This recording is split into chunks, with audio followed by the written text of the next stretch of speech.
Заманында үзе дә байтак сабан туйларда катнашып, бик күп тапкырлар батыр калган Әсгать Рәхимов телне һәм көрәшне саклау ул һәр татарның изге бурычы дип саный. Аллага шөкер, безнең татар милләте бетми икән әле. Бетми, чөнки милләтлегебез безнең шул көрәштән, безнең телебездән милләтлегебез. Көрәшне саклап калдык икән. Көрәшне саклап калыр өчен безгә президенттан бернинди дә указ кирәкмәде. Саклап калдык. Бөтен Россия күләмендә соревнованиялар бара, әлхәмдүлилләh. Телебезне дә саклап калыр өчен специальный указлар кирәкми безгә. Без һәрберебез үзебезнең семьябызда, үзебезнең гаиләбездә яхшы иттереп, шатырдаттырып татарча сөйләсәк, татарча мишәрсә без барыбыз татарлар. Алла теләсә безнең милләт югалмый. Моннан 17 ел элек Димитровград шәһәре күләмендә башланып киткән турнир соңрак өлкә, аннан соң Идел буе төбәкләрен үз эченә алган булса, хәзер ул бөтен Россияны кулачлады. Бүгенге турнирга 19-20-гә якын регионнан катнашалар. Красноярскидан Краснодарга кадәр, Хабаровскига кадәр. Димитровградта татар көрәше зур үсештә дисәк ялгыш булмас. Татарстанның һәм Ульяновск өлкәсенең атказанган физик культура хезмәткәре Фәниз Җаппаров җитәкчелегендә берсеннән-берсе оста көрәшчеләр әзерләү мәктәбендә күптәннән эшли. Менә бүгенге тантанада да төбәкнең спорт министры Фәнисның шәкерте Руслан Абдулмановка Россиянең спорт мастеры дигән мактаулы исем бирелү турында Россия спорт министрының карарын игълан итте. Һәм Русланга күкрәк билгесе белән таныклык тапшырды. Национальная, как вот борьба Кореша, она стоит у нас в носовом плане, в календарном плане. У нас несколько, десятка-полтора соревнований. Мы проводим и сборы, мы финансируем выезды, участвуем в финансировании этого турнира.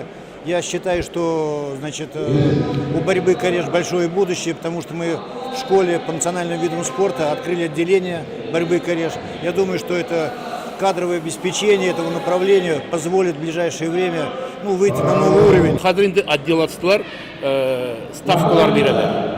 Вот. Но проблемы тренерлар белән, конечно. Но тем не менее, без инде әкренләп табабыз, теге буш урын буш тормый, шуңа күрә әкренләп без аны тутырырга җыенабыз. Сүз дә юк, әти бабаларыбыздан калган чын татар көрәше елдан-ел популярлаша бара. Төбәкләрдә ел сайын һәр төрле бәйге турнирлар уздыруда әнә шул хакта сөйли. Безнең көрәш буенча турнирлар үтә Башкортстанда, Татарстанда. Шундый мондагы кебек Дмитровградта кебек турнирлар үтә Сирәк регионда. Менә Дмитровград бар, Кемерово бар и Пермский край бар. Моннан 5 ел элек татар милли көрәшен Россия спорт министрлыгы милли спорт төрләре реестрына керткән иде. Бу чиратында милли көрәшне үстерүгә һәм төбәкләрдә турнирлар, һәр төрле бәйгеләр уздыруга яңа мөмкинлекләр ачты. Шуңа нигезләнеп 3нче ел рәттән турнир уздыруга Ульяновск өлкәсе җитәкчелеге дә саллы гына матди ярдәм күрсәтә. Өлкәнең спорт һәм физкультура министры Владимир Лазарев белдергәнчә, министрлык өлкәнең татар көрәше федерациясе өчен быел бюджетта 250 мең сум акча каралган. Ләкин ни кызганыч, бу барлык төбәкләрдә дә алай түгел икән. Оренбург хөкүмәтеннән ярдәм юк, бирмиләр, безне признавать итмиләр.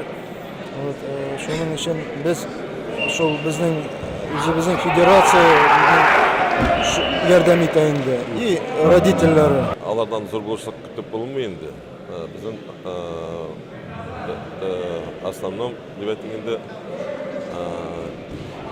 дуслар, спонсорлар, шулар булышалар, менә бөтен һәрбер бу чит регионнарга чыгып, көрәш турнирында катнашу, бөтенесендә шушы дуслар хисабыннан инде. Хотелось бы больше, как-то немножко не признают или как. Мөмкинлекләр булгач, шартлар тудырылгач, Димитровград шәһәре чын мәгънәсендә көрәш батырлары әзерли. Фәнисның тагын бер шәкерте Рөстәм Карипов бүген ярышта Россиянең спорт мастеры дигән исемне алу нормасын үтәде. Бер 7 яшьләрдән, 6 яшьләрдән шөгыльләнәм. Фәнис Абузабаров.